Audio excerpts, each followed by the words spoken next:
I decided to surprise my wife at the annual charity dinner she organizes. At the entrance, I gave my name. The young receptionist smiled and said, "Oh, the CEO's brother, your brother-in-law, her husband, just arrived. He's over there talking to the mayor." So I decided to play along. "I'm glad to have you here. Follow my story until the end and comment the city you're watching from so I can see how far my story has reached." I had been married to Amanda for 15 years and I thought I knew everything about her, every morning routine, every preference, every dream she shared over coffee. That confidence shattered in less than 30 seconds at the entrance of the Grand Metropolitan Hotel. The annual charity gala was Amanda's pride and joy.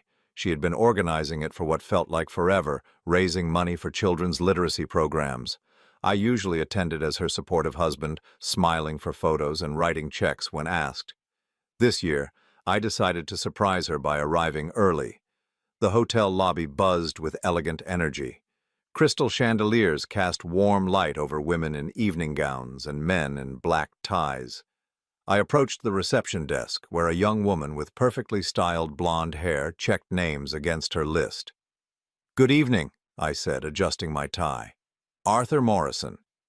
She scanned her list, then looked up with a bright smile. "Oh, wonderful. The CEO's brother-in-law, your brother-in-law, her husband, just arrived about 20 minutes ago. He's over there by the bar talking to the mayor." My stomach dropped.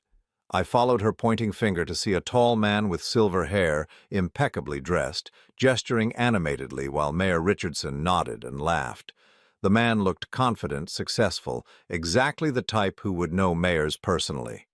"I'm sorry," I said carefully, "but I think there might be some confusion." The receptionist tilted her head, checking her list again. "You are Arthur Morrison, correct? Brother to Mrs. Morrison's husband?" Mrs. Morrison.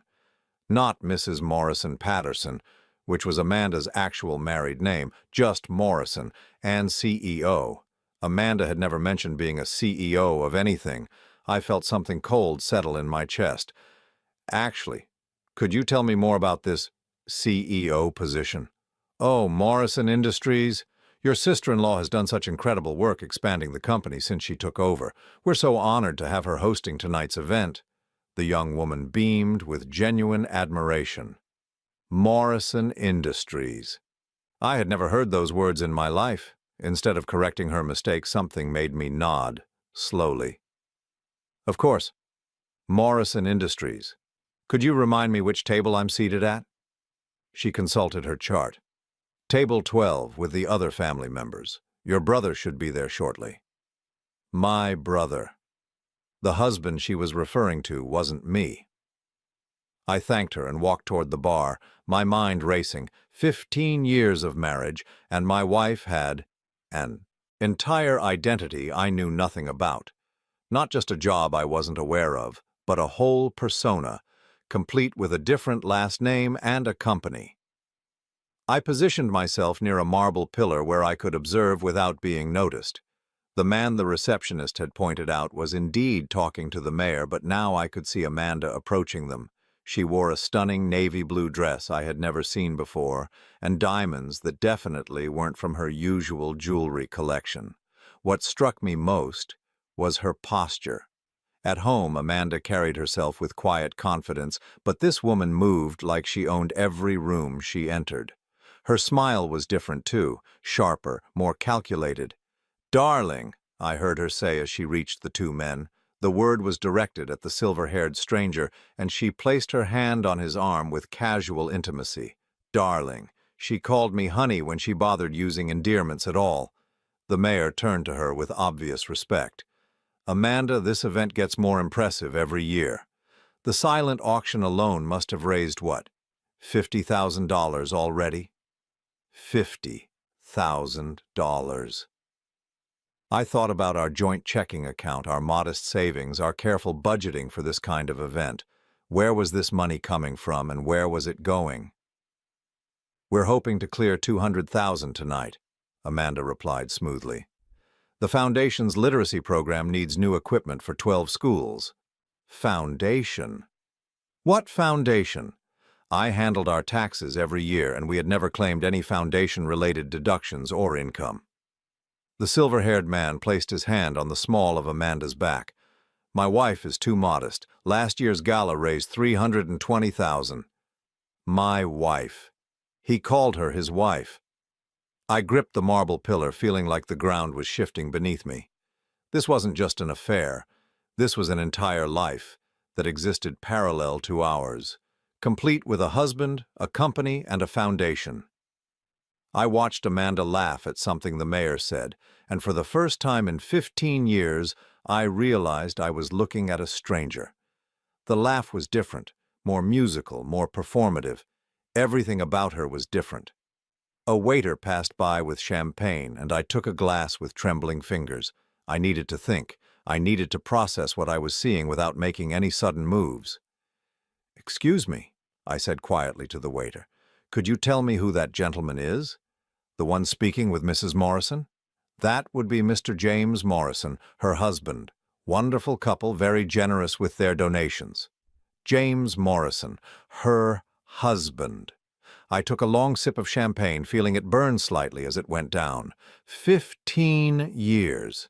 15 years of believing I knew the woman I shared a bed with, planned vacations with, made decisions with, and she had been living an entirely separate existence where I didn't even exist. The worst part wasn't the betrayal, though that cut deep. The worst part was realizing how completely I had been played. This wasn't a recent development. You don't become a CEO overnight. You don't develop the kind of confidence and business relationships I was witnessing without years of practice. I found myself thinking about all the times Amanda had mentioned working late at her volunteer positions, all the weekend trips for charity planning, all the new clothes she explained as gifts from grateful organizations. It had all been lies, elaborate, carefully constructed lies. I moved to a different position, still watching. James Morrison was younger than me, probably by 7 or 8 years. He had the kind of easy charm that comes with old money and older confidence. When he spoke, people listened. When he moved, Amanda followed. They looked like they belonged together in a way that made my chest ache. But what struck me most was how natural they seemed. This wasn't an affair, some desperate escape from an unhappy marriage. This was a partnership, a real relationship with depth and history, which meant my marriage was the lie. I finished my champagne and set the empty glass on a nearby table. I had a choice to make. I could walk over there, create a scene, demand explanations. I could confront Amanda in front of her mayor friend and her other husband, or I could stay in the shadows and learn exactly what I was dealing with. The smart money was on gathering information first. I pulled out my phone and discreetly took a photo of James Morrison. Then I found a quiet corner and did a quick internet search for Morrison Industries. The results made my hands shake. Morrison Industries was a mid-sized construction and development company with projects worth millions of dollars across 3 states. Amanda Morrison was listed as Chief Executive Officer, a position she had held for 8 years. 8 years. We had been married for 15, which meant she had been building this empire for more than half of our marriage. There were photos of her at ribbon cuttings, industry conferences, charity events. In every single picture, she looked like the woman I had just watched command respect from the mayor. Confident, powerful, successful. Nothing like the Amanda who came home tired from her volunteer work and complained about difficult committee members. I scrolled through more results and found their company website. There was a whole section about their charitable foundation, including photos from previous year's galas. I recognized the hotel, the setup, even some of the decorations. This event, the one I thought was organized by my wife's literacy volunteer group, was actually a corporate foundation gala for a company worth millions of dollars. A company my wife owned and operated without me knowing it existed. I looked back toward the bar where Amanda and James were still talking with the mayor. She threw her head back, laughing at something, and the motion was so familiar it made my heart clench. I had seen that same laugh countless times across our dinner table, but apparently I had only been seeing an echo of it. The receptionist's voice echoed in my head. Your brother-in-law, her husband, just arrived. Her husband. Not her first husband or her ex-husband or her business partner. Her husband. I spent the next hour moving through that gala like a ghost. Nobody knew who I was. which gave me the perfect cover to observe. I positioned myself near conversations, lingered by the silent auction tables, and watched my wife navigate her secret world with practiced ease. What I discovered made my 15-year marriage feel like a complete fiction. Amanda moved through the crowd like she had been born to this. She knew everyone's names, remembered their children's accomplishments, asked about business ventures with genuine knowledge.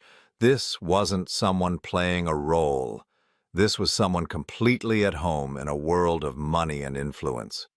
I overheard her discussing zoning permits with a city councilman, debating construction timelines with contractors, and reviewing investment portfolios with financial advisors. The woman who claimed to struggle with our household budget was casually talking about seven-figure projects like they were grocery lists. The Morrison Foundation has allocated $2.7 million for infrastructure development this fiscal year, she told a group of local business owners. We're particularly focused on sustainable building practices in underserved communities. $2.7 million. I thought about how she had questioned spending $300 on a new lawnmower just last month. James Morrison stayed close to her side throughout these conversations, and their dynamic became clearer the longer I watched. He wasn't just a business partner or even just a lover. He was her intellectual equal, finishing her sentences about complex financial matters, adding details to her explanations of company policies. They had the rhythm of people who had been making decisions together for years. At one point, I positioned myself near their table during dinner. They sat at the head table naturally with other prominent couples. I found an empty seat at a nearby table where I could listen without being conspicuous. "The quarterly reports look excellent," James was saying as he cut into his salmon. "The Denver project alone will net us $4.8 million once we close next month." Amanda nodded, sipping her wine. "Good. I want to increase the foundation's education budget for next year. We're getting requests from districts in Colorado and Utah now."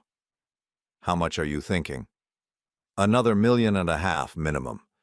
James, we have the resources, and the impact data from the pilot programs is extraordinary. $1.5 million. Spoken like someone deciding whether to order dessert.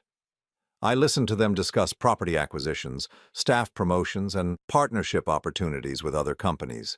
Every detail revealed more about the scope of what Amanda had hidden from me. Morrison Industries wasn't some small side business. It was a regional powerhouse with dozens of employees, multiple ongoing projects, and enough money to casually donate millions to charity. During a brief moment when James excused himself to speak with someone across the room, I made my move. "Mrs. Morrison?" I approached their table, my heart pounding but my voice steady. Amanda looked up, and for just a split second I saw something flicker across her face. Not recognition exactly, but awareness. Like she knew she should know me but couldn't place how. "I'm sorry," she said with a polite smile. "Have we met?" Have we met? The woman I had shared a bed with for 15 years was asking if we had met. "Arthur Morrison," I said, watching her reaction carefully. "I believe we're related through marriage." The flicker became more pronounced. Her smile tightened almost imperceptibly, and she glanced quickly toward where James was talking with the group across the room. "Morrison," she repeated slowly. "I'm not sure I understand the connection." I could see her mind working, trying to figure out who I was and what I might know. The careful way she was speaking told me she was buying time, assessing the potential threat. "I'm James's brother," I said, sticking to the story the receptionist had given me. "From back east. He mentioned you had family coming tonight." Relief washed over her features so quickly that someone who hadn't been married to her for 15 years might have missed it. But I caught it along with something else. She had been genuinely afraid for a moment. "Of course," she said, her smile becoming warmer and more natural. "He mentioned you might be able to make it. I'm so glad you could be here for the gala." The ease with which she lied was breathtaking. She had recovered from her momentary panic and was now playing the role of welcoming sister-in-law with Oscar-worthy skill. "It's quite an impressive event," I said. "James tells me you've grown the company significantly since taking over." "We've been fortunate," she replied modestly. The construction industry has been good to us, and we've been able to expand our charitable giving substantially. Charitable giving. I almost laughed at the irony. She gave away millions to strangers while telling me we couldn't afford a weekend trip to visit my sister. How long have you two been married? I asked, genuinely curious about the timeline. 8 wonderful years, she said without hesitation, though it feels like we've known each other forever. 8 years. We had been married for 15, which meant she had married James Morrison 7 years into our marriage. Not only was she living a double life, she was a bigamist. That's beautiful, I managed. James is lucky to have found someone who shares his passion for business. We make a good team, she agreed. Though I think I'm the lucky one, he taught me everything I know about running a company. Another lie. I happened to know that Amanda had a business degree and had worked in corporate finance before we married. She had told me she gave up her career to focus on volunteer work and starting a family we never had despite years of trying. Now I wondered if that had been another deception. James returned to the table, and Amanda's entire demeanor shifted. Her smile became more genuine, her posture more relaxed. She was genuinely happy to see him in a way that sent a spike of jealousy through my chest. "Darling, this is your brother Arthur from back east," she said smoothly. James extended his hand with a confused smile. "My brother?" For a moment the facade cracked. Amanda's eyes went wide, and I could see her scrambling to figure out how to handle the situation. "I think there might be some confusion," James continued politely. "I don't have any brothers." The silence stretched for just a beat too long. Amanda was trapped between her lie to me and the truth James was inadvertently revealing. "Oh my goodness," I said, jumping in to save her from the hole she had dug herself into. "I think I misunderstood the seating arrangements. I was told I was seated with family, and when I saw the name Morrison—" "Ah," James said with relief. "That explains it. Common mistake with a name like Morrison. Are you with one of our partner companies?" "Something like that," I replied vaguely. "I should probably find my actual table. Thank you for the conversation, Mrs. Morrison. It was enlightening." As I walked away, I could feel Amanda's eyes following me. She knew something wasn't right, but she couldn't figure out exactly what. The fear I had seen earlier was back, and this time it stayed. I found a quiet corner and pulled out my phone again. This time I searched for marriage records. It took some digging, but eventually I found what I was looking for. Amanda Morrison and James Morrison had been married 8 years ago in a small ceremony in Denver, Colorado. The same Amanda Morrison who was currently married to me in Sacramento, California. My wife was married to 2 men simultaneously, and neither of her husbands had known about the other. Until now.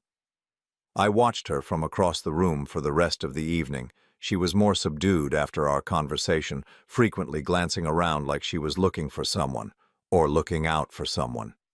She knew her secret was no longer safe, but she didn't know how much I had figured out. As the evening wound down and guests began to leave, I made sure to be among the first to go. But before I left, I approached the reception desk one more time. "Excuse me," I said to the same young woman who had unknowingly revealed Amanda's secret world. "Could I get a copy of tonight's program? I'd like to keep it as a memento." "Of course," she said, handing me a glossy brochure. Inside were photos from previous year's events, a complete list of Morrison Industries' charitable contributions, and detailed information about their foundation's work. It was a comprehensive guide to the empire my wife had built while I thought she was volunteering at the local library. But most importantly, it had contact information for Morrison Industries, including their main office address. Tomorrow, I would start learning exactly how deep this deception went.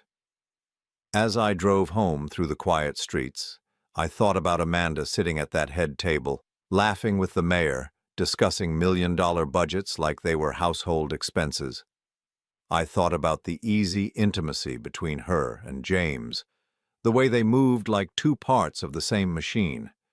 And I thought about the woman who would come home tonight and ask me how my evening went, probably while removing those diamonds I had never seen before and hanging up that dress that cost more than our monthly mortgage payment.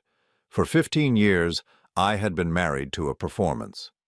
Tonight, I had finally seen the real show. The question now was, what to do with that knowledge. I didn't sleep that night. I lay in bed next to Amanda, listening to her breathe, wondering how many lies lived in the space between us. She had come home around midnight, slipping into bed quietly like she always did after these events. She smelled like expensive perfume and champagne, scents that seemed foreign in our modest bedroom. "How was your evening?" she had whispered in the dark, probably thinking I was asleep. "Fine," I had mumbled back. "Watched some television." Even that small exchange felt poisonous now. She was asking about my evening while returning from an event where she had played the role of a successful CEO married to another man. The casual cruelty of it made my chest ache. By morning, I had made a decision. I needed to know everything, and I needed to know it before I confronted her. The woman lying next to me had demonstrated an ability to lie with breathtaking skill. If I was going to have any chance of getting the truth, I needed to arm myself with facts first. Amanda left for work at her usual time, kissing me goodbye and mentioning she would be late because of a volunteer committee meeting. I waited 30 minutes after her car disappeared down our street, then I drove to the address I had found for Morrison Industries. The building was nothing like what I had expected. Instead of some small office suite, Morrison Industries occupied 4 floors of a gleaming downtown high-rise. The lobby was all marble and glass, with Morrison Industries prominently displayed on the building directory alongside law firms and investment companies. I took the elevator to the 15th floor and stepped into a reception area that probably cost more than my annual salary to design. Floor-to-ceiling windows offered views of the city, and original artwork hung on walls that looked like they belonged in a museum. "Can I help you?" asked the receptionist, a professional-looking woman in her 40s. "I'm here to see Mrs. Morrison," I said. "I don't have an appointment, but I'm family." She consulted her computer screen. "I'm sorry, but Mrs. Morrison is in Denver today for the groundbreaking ceremony. She won't be back until Thursday. Would you like me to schedule something for Friday?"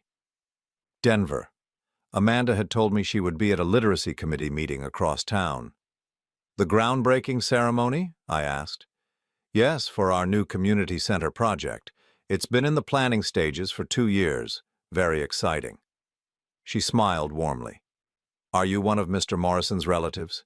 He mentioned family might be stopping by." "Something like that," I said. "Could you tell me more about the company?" "I'm afraid I don't know much about what they do." Her face lit up with genuine pride. Morrison Industries has been a leader in sustainable construction for over a decade. We specialize in mixed-use developments that incorporate affordable housing, commercial space, and community resources. Mrs. Morrison took over as CEO 8 years ago and has tripled our revenue while doubling our charitable giving. Tripled their revenue. Doubled their charitable giving. While I thought my wife was struggling to organize book drives for elementary schools. "She sounds impressive," I manage. "Oh, she's remarkable. She has a vision for how construction can serve communities, not just profit margins. The Morrison Foundation has donated over $15 million in the past 5 years alone." $15 million. I did quick math in my head and realized that Amanda's secret company had donated more money than I would earn in several lifetimes. "That's incredible," I said. "And she works closely with her husband on these projects?" "Mr. and Mrs. Morrison are true partners. He handles the financial side while she focuses on community development and sustainable practices. They complement each other perfectly." They complement each other perfectly. The phrase stayed with me as I left the building and drove aimlessly through the city. In 15 years of marriage, nobody had ever described Amanda and me as complementing each other perfectly. We coexisted peacefully, but we had never been true partners in anything meaningful. I found myself in a coffee shop staring at my phone. A quick search had revealed that Amanda Morrison's groundbreaking ceremony was being covered by the Denver Business Journal. Sure enough, there were photos from that morning showing Amanda in a hard hat, smiling as she posed with a ceremonial shovel. She looked radiant, confident and purposeful in a way I hadn't seen in years. The caption identified her as the CEO of Morrison Industries and mentioned that the new community center would serve over 3,000 families. There was a quote from her about sustainable development and community investment. I scrolled through more photos and found one that made my blood run cold. Amanda and James Morrison were cutting a ribbon together, both beaming at the camera. The photo was tagged with both their names and included the phrase, "Power couple continues their commitment to affordable housing."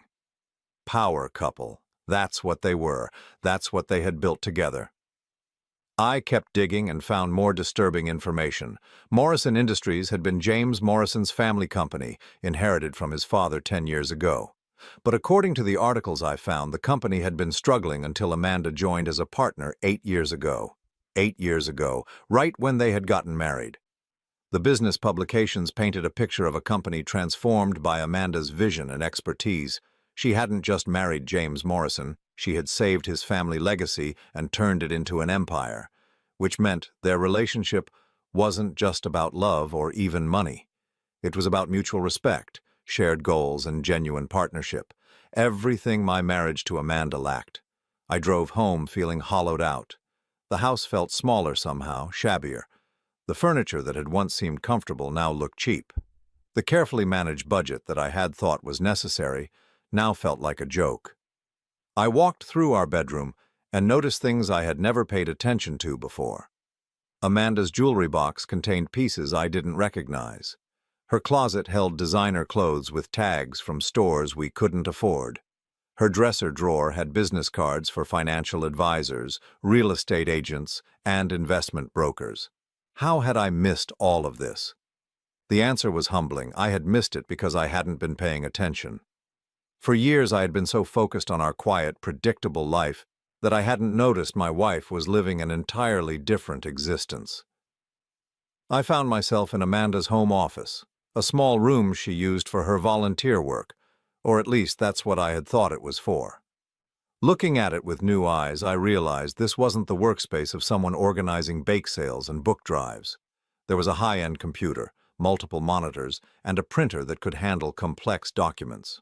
The file cabinet was locked, but the desk drawers weren't. Inside, I found business contracts, financial statements, and correspondence with lawyers, accountants, and government officials. One folder contained property deeds for buildings I had never heard of. Another held insurance policies for assets worth millions of dollars. A third contained what appeared to be architectural plans for construction projects across 3 states.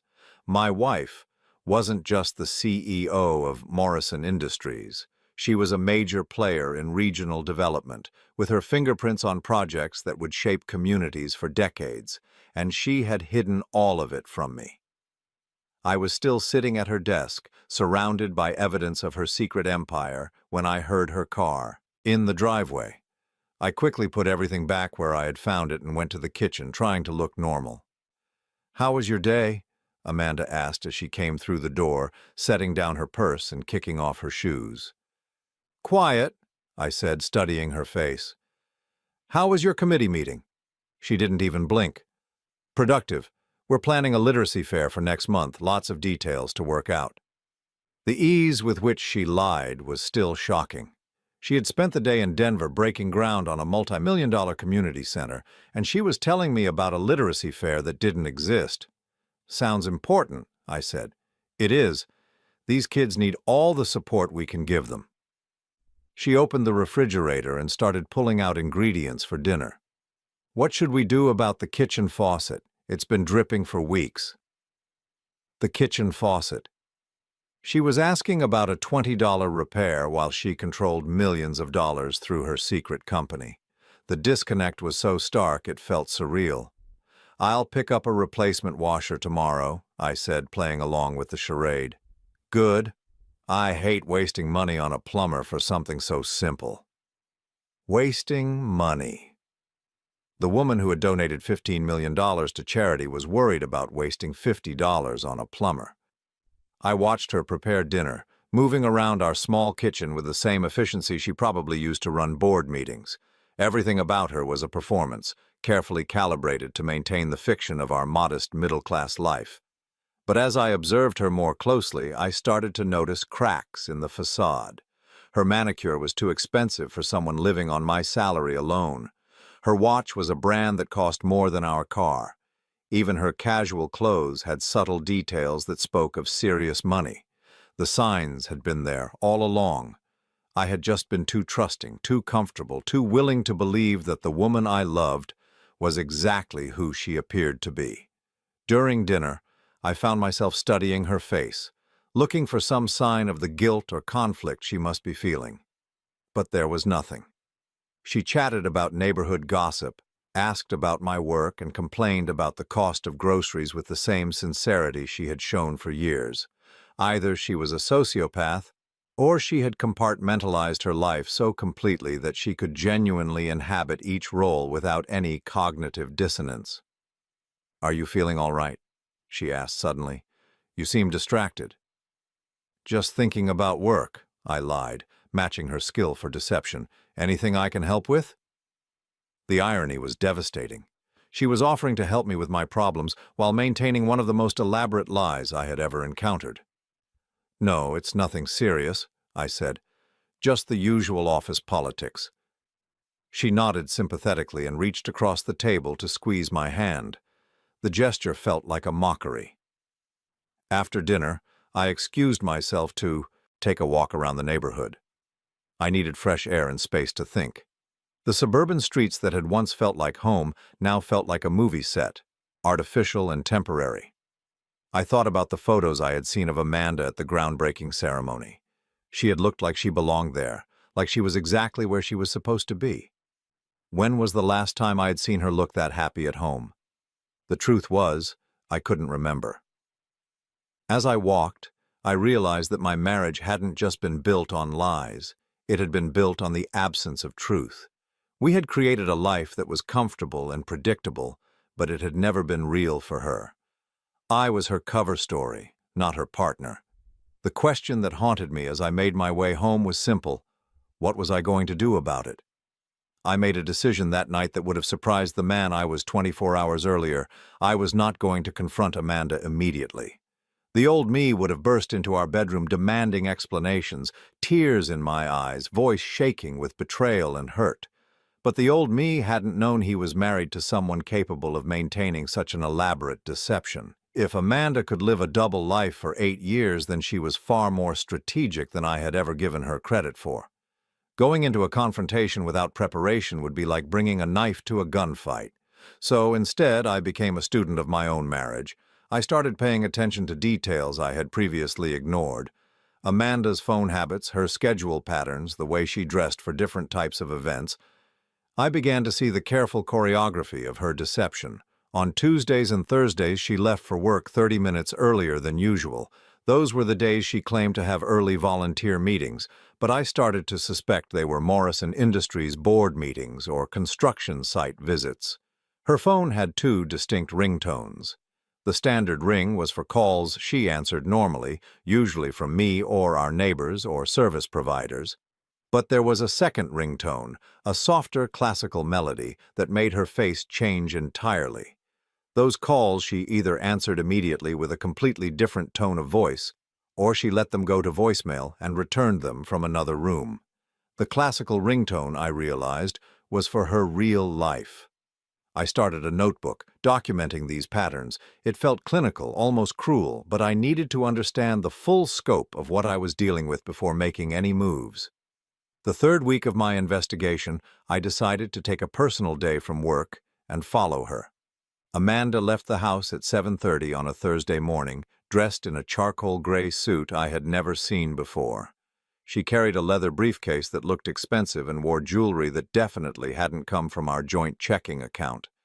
I followed her car from a safe distance, expecting her to head toward the community center where she claimed to volunteer. Instead, she drove straight to the Morrison Industries building. She had her own parking space in the underground garage, marked with A. Morrison, CEO in gold lettering.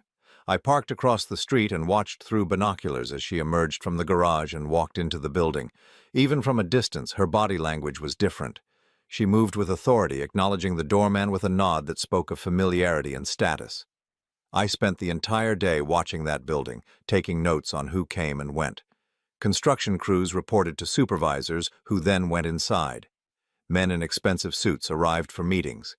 A catering truck delivered what looked like lunch for a large group. Morrison Industries was clearly a thriving business with dozens of employees and constant activity. At 4:30, James Morrison arrived in a silver BMW.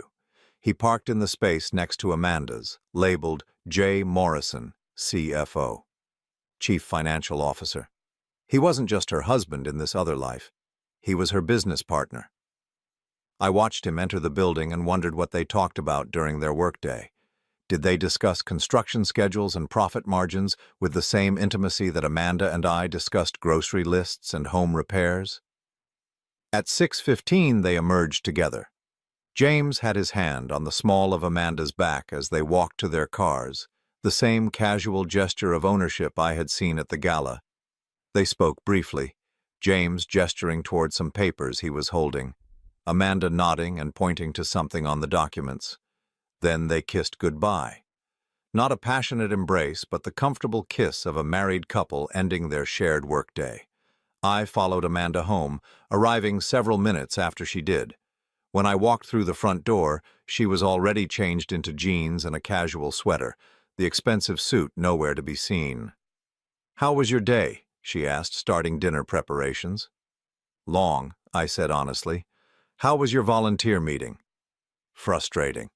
The school district keeps changing their requirements for the literacy program. We spent most of the day trying to figure out new compliance issues." The lie rolled off her tongue with practiced ease. She had spent the day running a construction company, not arguing with school administrators. "That sounds complicated," I said, watching her face for any sign of guilt or discomfort. "It is. Sometimes I wonder if it's worth all the hassle." She sighed dramatically. "But the kids need these programs." The kids? She was invoking children to justify a lie about work she wasn't even doing. The manipulation was sophisticated and deeply disturbing. Over dinner, I decided to test her. "You know," I said casually, "I've been thinking we should take a trip. Maybe somewhere we've never been before." Amanda looked up from her salad with interest. "That sounds nice. What did you have in mind?" "Denver, maybe. I've heard good things about the restaurants there." I watched her face carefully. Denver, where she had been just last week for the groundbreaking ceremony, where she and James probably traveled regularly for business. "Denver's nice," she said without missing a beat. "Though I hear it's expensive. Maybe we should think about somewhere closer to home." Expensive? The woman who controlled millions of dollars thought Denver was too expensive for a weekend trip. "You're probably right," I said. "I just thought it might be fun to try somewhere new." "We could always go to San Francisco," she suggested. "It's been years since we've been to the city." San Francisco, safe, familiar, somewhere she could be confident she wouldn't run into her other life. I agreed to think about San Francisco while mentally noting another data point in her pattern of careful risk management. After dinner, I excused myself to work on some projects in the garage. Really, I wanted to call the Denver Business Journal that had covered Amanda's groundbreaking ceremony.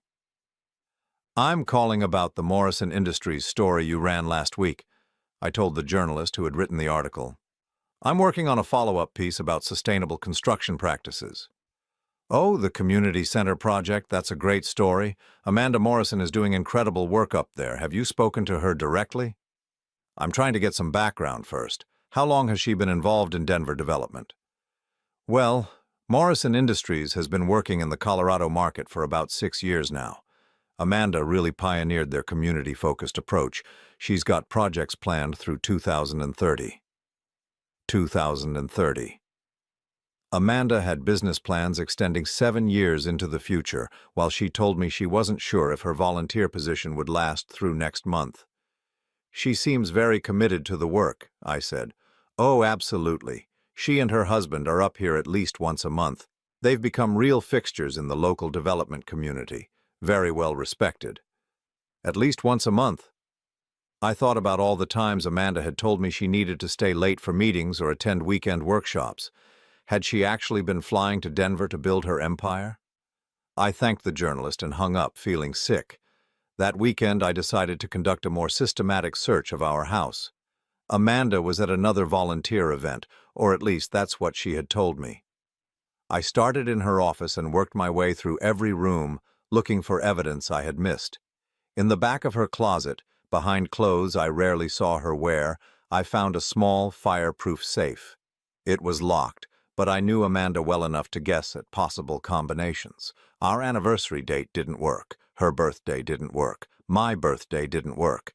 Then I tried James Morrison's birthday, which I had found in one of the business articles about him. The safe opened. Inside were documents that made my hands shake. A marriage certificate for Amanda and James Morrison, dated 8 years ago. Insurance policies listing James as her beneficiary.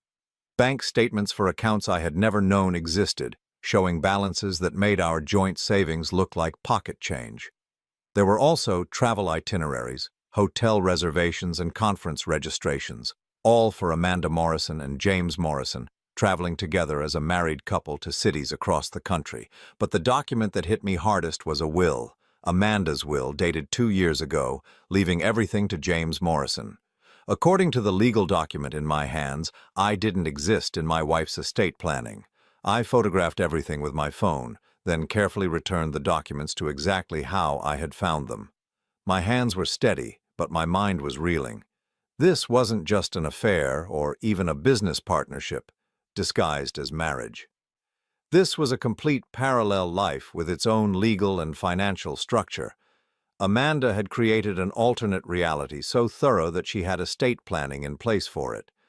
I sat in our living room that afternoon, surrounded by the modest furniture and family photos that represented 15 years of what I had thought was our life together. Everything felt hollow now, like a museum exhibit of a life that had never really existed. The worst part wasn't even the betrayal, though that cut deep. The worst part was realizing how little I had actually mattered. Our marriage wasn't something she had grown tired of or fallen out of love with. It was something she had never taken seriously in the first place. I was a placeholder, a cover story that allowed her to maintain some version of middle-class normalcy while she built an empire with the man she actually loved. When Amanda came home that evening, she found me reading in the living room the picture of a quiet husband enjoying a peaceful Saturday. "How was your day?" she asked, kissing my cheek. "Relaxing," I said, looking up at her with a smile. "How was the literacy workshop?" "Productive. We learned about new teaching methods for struggling readers." Another lie, delivered with the same warmth and sincerity she had shown me for years. But this time, I had evidence. This time, I knew exactly what I was dealing with, and this time, I had a plan. I wasn't going to confront Amanda until I was ready to leave. There was no point in giving her a chance to prepare counter-strategies or create new lies to explain away what I had discovered. She had played this game for 8 years, but she didn't know that I had finally learned the rules.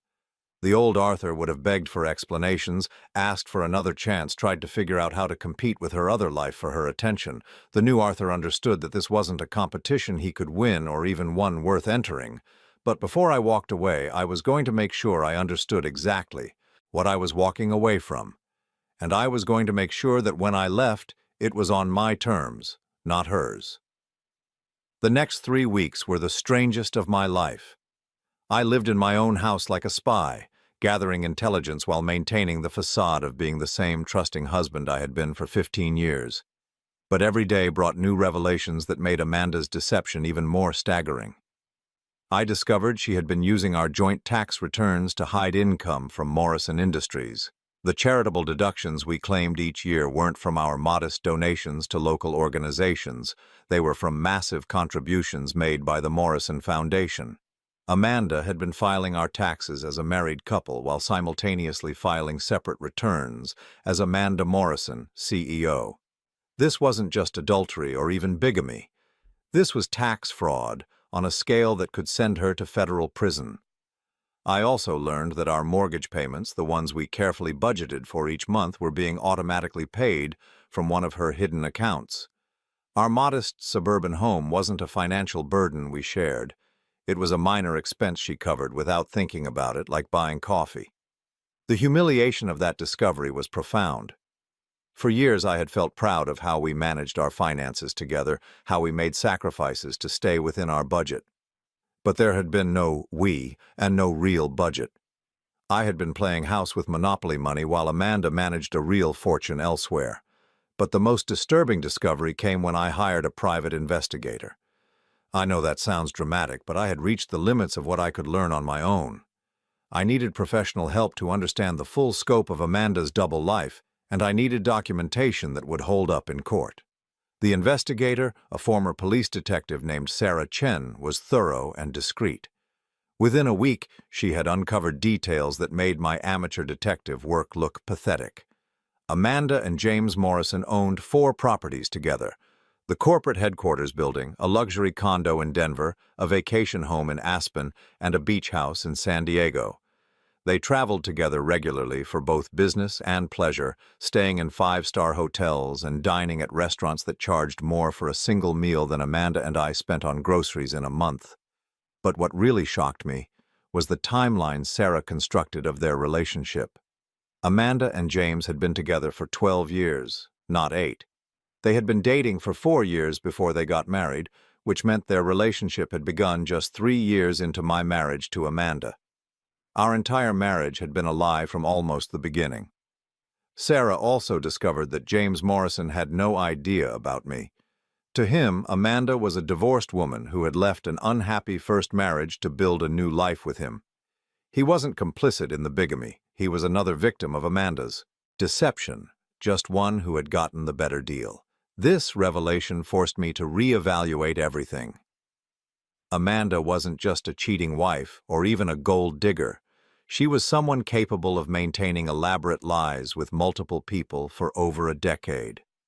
The level of compartmentalization required for such deception suggested a psychological sophistication that was genuinely frightening. Armed with Sarah's report, I finally felt ready to take action. But I wasn't going to confront Amanda directly. That would give her a chance to spin new lies, to manipulate the situation, to control the narrative as she had been doing for years. Instead, I was going to force her hand. I started by consulting with 3 different attorneys, getting multiple perspectives on my legal options. The consensus was clear. Amanda's bigamy invalidated our marriage, which meant I could seek an annulment rather than a divorce. An annulment would erase our marriage legally, as if it had never existed. More importantly, her tax fraud and financial deception gave me grounds to seek compensation for the years of emotional and financial harm she had caused. I wouldn't just be walking away empty-handed, I would be leaving with enough money to rebuild my life comfortably. But timing was crucial. I needed to coordinate my legal actions carefully to maximize their impact and minimize Amanda's ability to respond. The first step was protecting my own assets. I opened new bank accounts and credit cards that Amanda couldn't access, then began quietly transferring money from our joint accounts. Not enough to trigger immediate attention, but enough to ensure I wouldn't be left financially vulnerable. I also started documenting everything about our daily life together. I recorded conversations, photographed documents, and created a detailed timeline of Amanda's lies and deceptions. Every piece of evidence would be useful when this finally came to light. The hardest part was maintaining the pretense of normalcy while I prepared my exit strategy. Amanda continued to come home each evening and play the role of devoted wife, asking about my day and sharing fabricated stories about her volunteer work. The casual cruelty of it made my stomach turn, but I forced myself to respond as I always had. During this period, I began to see Amanda with completely new eyes. The woman I had loved for 15 years was revealed as a masterful actress playing a role. Every gesture, every expression, every moment of apparent intimacy was calculated to maintain her cover story. But I also started to notice cracks in her performance that I had missed before. Sometimes, when she thought I wasn't looking, her face would relax into an expression of boredom or mild contempt. Other times, I caught her checking her phone with an urgency that suggested her real life was calling. She was tired of maintaining the charade, but she wasn't ready to give it up. I suspected she was waiting for the right moment. to dissolve our marriage on her own terms, probably after securing her position with Morrison Industries and ensuring that James never learned about her deception. Well, I was going to save her the trouble. 3 weeks after hiring Sarah Chen, I put my plan into motion. First, I sent copies of all the evidence to James Morrison at his office, along with a detailed letter explaining the situation. I made it clear that I wasn't seeking revenge against him. He was as much a victim as I was, but that he deserved to know the truth about the woman he had married. The letter was professional and factual, focusing on the documented evidence rather than emotional appeals. I explained that Amanda had been married to both of us simultaneously, that she had been committing tax fraud for years, and that neither of us had been living with the woman we thought we knew. I sent the letter on a Thursday, knowing that James would receive it on Friday morning. Second, I filed for annulment of my marriage to Amanda, citing bigamy and fraud. The legal papers would be served to her on Friday afternoon, just hours after James received his package. Third, I arranged to have all of Amanda's belongings moved out of our house while she was at work on Friday. I hired a moving company and had everything packed and placed in a storage unit. I left her personal items carefully organized and included a note with the storage unit information and a key. By Friday evening, our house would be empty of any trace of her 15-year performance as my wife. But I saved the most important step for last. On Thursday night, I cooked dinner for Amanda one final time. I made her favorite meal, chicken parmesan with garlic bread, and opened a bottle of wine. She complimented the dinner and asked what the occasion was. I just felt like cooking something special, I said. It's been a good week. She smiled and raised her glass. Here's to good weeks. We clinked glasses, and I studied her face carefully, memorizing it. By tomorrow evening, I would never have to look at it again. After dinner, we sat on the couch watching television like we had thousands of times before. Amanda curled up next to me, her head on my shoulder, playing the role of contented wife with Academy Award-worthy skill. "I love you," she said softly, the words delivered with perfect sincerity. "I know," I replied, because I finally understood that she did love me in her own way. She loved the convenience I represented, the respectability, the cover story that allowed her to maintain her double life without complications. But she had never loved me as a person, as a partner, as someone worthy of her truth. "Are you all right?" she asked, sensing something different in my response. "Just thinking about the future," I said, which was absolutely accurate. She squeezed my hand. "Whatever you're thinking about, we'll figure it out together." Together? The irony was almost funny. That night, I lay in bed next to her for the last time, listening to her breathe and wondering if she ever felt guilty about the elaborate lie our entire relationship had been built on. But as I watched her sleep peacefully, I realized that guilt required empathy, and empathy required seeing other people as real. To Amanda, I had never been quite real. I had been a useful fiction, a supporting character in the story she was telling herself about her life. Tomorrow, that story would end. And for the first time in 15 years, my real life would begin. Friday morning, I woke up before Amanda's alarm went off. I lay there in the dim light watching her sleep and felt nothing. No anger, no sadness, no lingering love. Just a strange sense of completion, like finishing a book you've been reading for too long. She went through her morning routine exactly as she had for 15 years, unaware that this was the last time she would perform this particular deception. She kissed me goodbye, told me she loved me, and reminded me that she would be working late at another volunteer committee meeting. "I might not be home until 10 or 11, she said, adjusting her jacket in the hallway mirror. "That's fine," I said. "I'll probably go to bed early anyway." She smiled and kissed me again, then walked out the door and drove away to her real life. 30 minutes later, the moving company arrived. I had given them detailed instructions and a complete inventory of everything that belonged to Amanda. They worked efficiently and professionally, treating the job like any other residential move. Within 4 hours, 15 years of shared possessions had been sorted, packed, and loaded onto trucks. I kept only what was legitimately mine: books I had owned before our marriage, Gifts from my family, items with clear sentimental value that had nothing to do with Amanda. Everything else, furniture we had bought together, wedding gifts, photographs from our trips, went into the storage unit. By 2 o'clock in the afternoon, the house was empty except for my personal belongings. I walked through the rooms, noting how different they felt without Amanda's presence. Larger, somehow. More peaceful. At 3:15, my phone rang. James Morrison. Arthur? His voice was shaky, confused. I got your letter. I need to understand what's happening here. I imagine you do, I said calmly. Have you had a chance to review all the documentation? I've been going through it for hours. He paused, and I could hear papers rustling in the background. This says Amanda has been married to both of us simultaneously. That's correct. For 12 years. Yes. A long silence stretched between us. When James spoke again, his voice was hollow. She told me she was divorced when we met. She said her first husband was controlling and manipulative, that she had to escape an abusive situation. She's an exceptionally skilled liar, I said.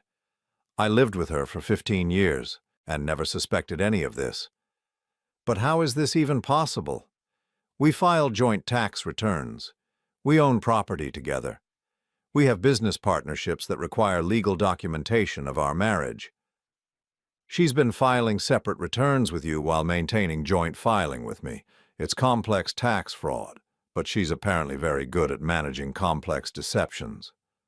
James was quiet for so long that I thought he might have hung up. Finally, he spoke in a whisper. What kind of person does this? I've been asking myself that question for weeks, I said. I don't think we'll ever really know. What are you going to do? I filed for annulment this morning. The papers are being served to her this afternoon. Our marriage never legally existed because of the bigamy, so I'm essentially just documenting that fact. And what should I do? I felt a surprising surge of sympathy for him. James Morrison had fallen in love with a woman who was probably more authentic with him than she had ever been with me, but he had still been living with a lie. That's not my decision, I said. But you should know that the financial documents suggest she's been using Morrison Industries to launder money and hide assets. You might want to have your accountants review everything very carefully. Another long silence. I can't believe this is happening. I'm sorry, I said, and I meant it. You didn't deserve this any more than I did.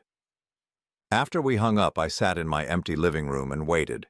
At 4:30, the process server called to confirm that Amanda had been served with the annulment papers at Morrison Industries. According to him, she had turned pale and asked to speak with her attorney immediately. At 6:45, my phone rang. Amanda. Arthur, what the hell is happening? Her voice was sharp, panicked in a way I had never heard before. I just got served with annulment papers. This is insane. Where are you? I asked calmly. I'm in my car outside the house, but there are no lights on. Where are you? I'm inside. Come in. I heard her car door slam, then her key in the lock. She burst through the front door and stopped short when she saw the empty rooms. What did you do? She whispered, looking around at the bare walls and missing furniture. I ended our marriage, I said from my position on the couch. The only piece of furniture left in the living room. Though legally there was no marriage to end since you were already married to James Morrison when you married me. Amanda stared at me for a long moment, and I watched her face cycle through expressions I had never seen before. Shock, calculation, anger, and something that might have been fear. You don't understand, she said finally. It's not what you think. What do I think, Amanda? She opened her mouth, then closed it. For the first time in 15 years, she was speechless. I think, I continued, that you married James Morrison 8 years ago, while still married to me. I think you've been running a construction company worth millions of dollars while telling me you volunteered at the library. I think you own properties in 4 states and have bank accounts I've never heard of. I think you've been committing tax fraud on a federal level for nearly a decade. Her face went white. How did you? It doesn't matter how. What matters is that it's over. Amanda sank into the single chair I had left in the room, her designer suit wrinkled from the stress of her day. She looked smaller somehow, diminished. James knows, she asked quietly. James knows. What did you tell him? The truth, all of it. She buried her face in her hands. You've destroyed everything. No, Amanda, you destroyed everything. I just documented it. For several minutes, we sat in silence. Outside, the sun was setting, casting long shadows across the empty room. I felt remarkably peaceful, like I had finally set down a weight I hadn't realized I was carrying. What do you want? Amanda asked finally, looking up at me with red-rimmed eyes.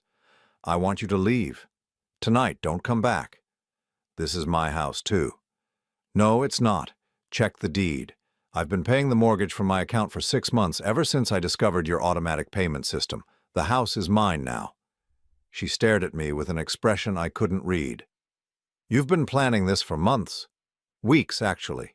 You're not the only one who can keep secrets. Amanda stood up slowly, smoothing her skirt with shaking hands. You know I could fight this. I could make things very difficult for you. You could try, I agreed, but you're facing federal tax fraud charges. James Morrison is probably consulting with divorce attorneys as we speak, and Morrison Industries is going to be under intense scrutiny once this comes out. I don't think you have the energy to fight me, too. She walked to the front door, then turned back.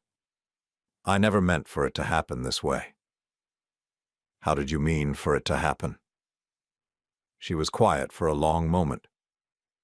I thought I could manage both lives indefinitely. I thought you would be content with what we had. And James? James was different. He challenged me, pushed me to build something bigger. With him, I could be who I really was. And with me? Amanda looked at me with something that might have been pity. With you, I could rest. After she left, I sat in my empty house as darkness fell around me. I didn't turn on any lights, I just sat there, listening to the silence and feeling free for the first time in years. My phone buzzed with texts throughout the evening, some from Amanda begging me to reconsider, a few from her attorney wanting to discuss settlement terms, one from James Morrison, thanking me for telling him the truth and letting me know he was filing for divorce. I answered none of them. There was nothing left to discuss. 3 months later, I received a check in the mail for $800,000. It was Amanda's settlement payment, compensation for the years of fraud and deception. With that money and the sale of our house, I had enough to retire comfortably at 62. I bought a small cabin in the mountains, 2 hours from any city where Amanda Morrison might be building her empire. I spend my days reading, hiking, and learning to cook for myself. I've taken up photography and started volunteering at a local animal shelter. Last month, I saw an article in a business journal about Morrison Industries filing for bankruptcy. According to the report, the company had collapsed amid allegations of financial irregularities and tax fraud. Amanda Morrison was facing federal charges, and James Morrison was cooperating with prosecutors. I felt no satisfaction reading about their downfall, no vindication, no sense of justice served. Just a quiet gratitude that I was no longer part of that story. Sometimes in the evenings I sit on my porch and think about the 15 years I spent loving someone who never really existed. I don't regret those years. They taught me something valuable about the difference between loving someone and being loved in return. I'm 62 years old, and for the first time in my adult life, I'm living only my own truth. No shared lies, no comfortable deceptions, no performances for anyone else's benefit. I sleep well at night, and when I wake up in the morning, I remember exactly who I am. It turns out that freedom doesn't require revenge or vindication. Sometimes it just requires the courage to walk away from a life that was never really yours to begin with. And sometimes, if you're very lucky, you discover that the person you were before the lies began is still there, waiting patiently for you to remember him.